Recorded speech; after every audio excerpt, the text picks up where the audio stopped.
Se você quer saber quais são os 5 principais erros que todo mundo comete na hora de treinar para condromalácia, fica até o final desse vídeo que eu vou te ensinar e como evitá-los.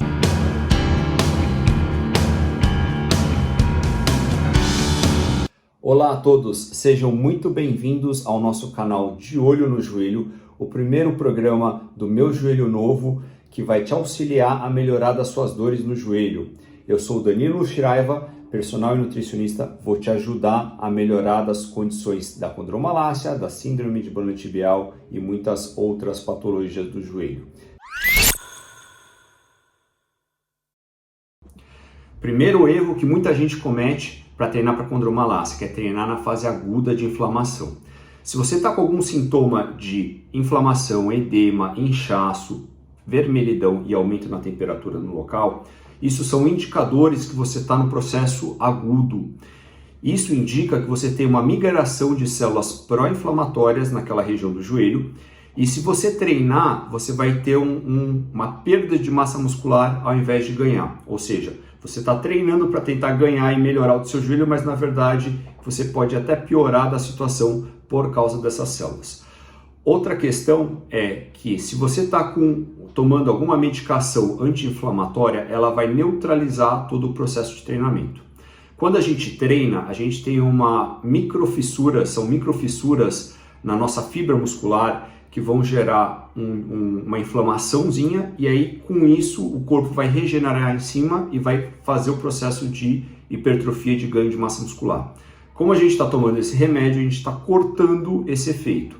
Então convém que você primeiro termine a sua medicação e que saia primeiro dessa fase inflamatória. Aí se você se inclui dentro dessa situação, procura primeiro ir para a fisioterapia para depois dar continuidade ao trabalho de transição ao fortalecimento. Segunda dica, não treinar no ângulo de proteção. O que significa isso?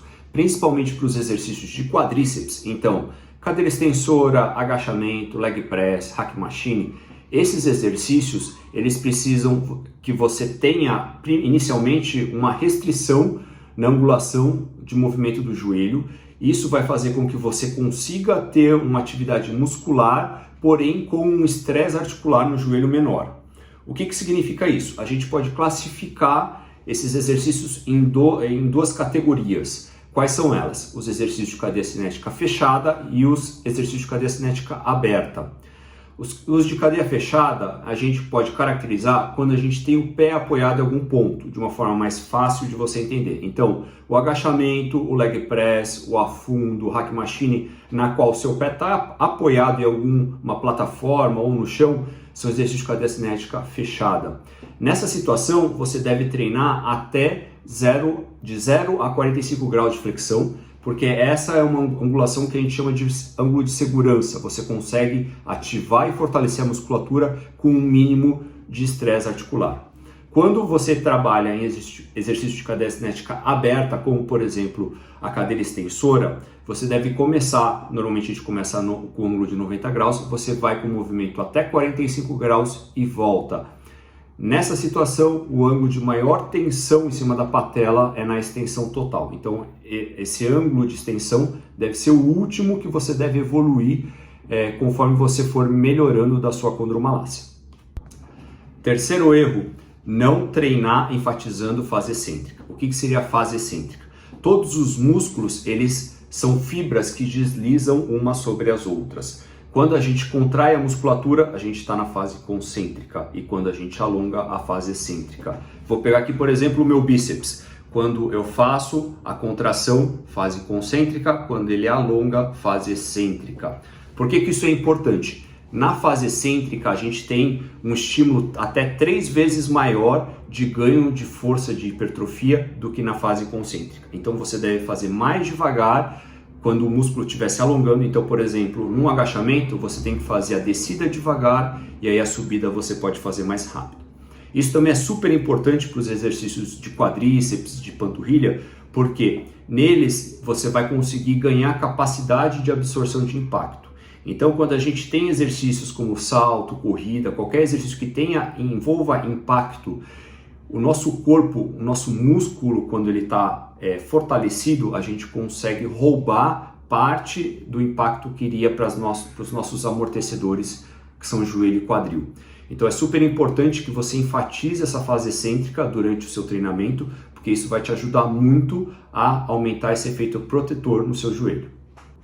Antes de falar o quarto erro, se você está curtindo essas nossas dicas, deixa seu like, assine nosso canal e ajude a gente a desenvolver mais os nossos serviços e melhorar, fazer com que essa informação circule para mais pessoas para tentar melhorar as condições do joelho.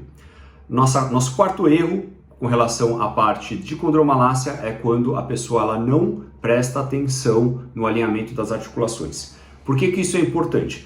Quando a gente está treinando, por exemplo, fazendo um agachamento, é super importante que você consiga alinhar o quadril, o seu joelho e o tornozelo.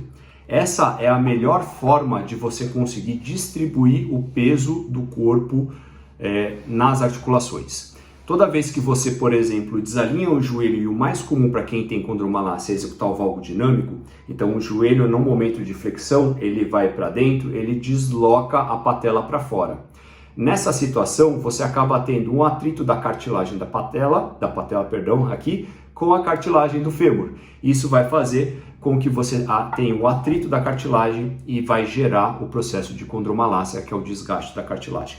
Portanto, tome muito cuidado e tente sempre prestar atenção no alinhamento das articulações.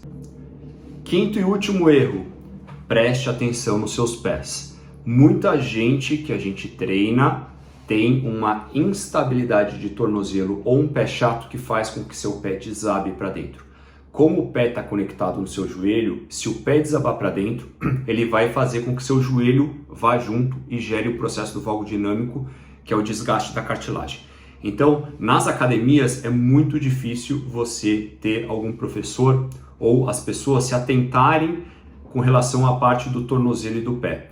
Preste bastante atenção e sempre tente deixar o pé numa posição mais neutra. Se for possível, inclusive, tente treinar descalço, de frente para o espelho, porque aí você consegue perceber se seu pé está desalinhando durante o exercício.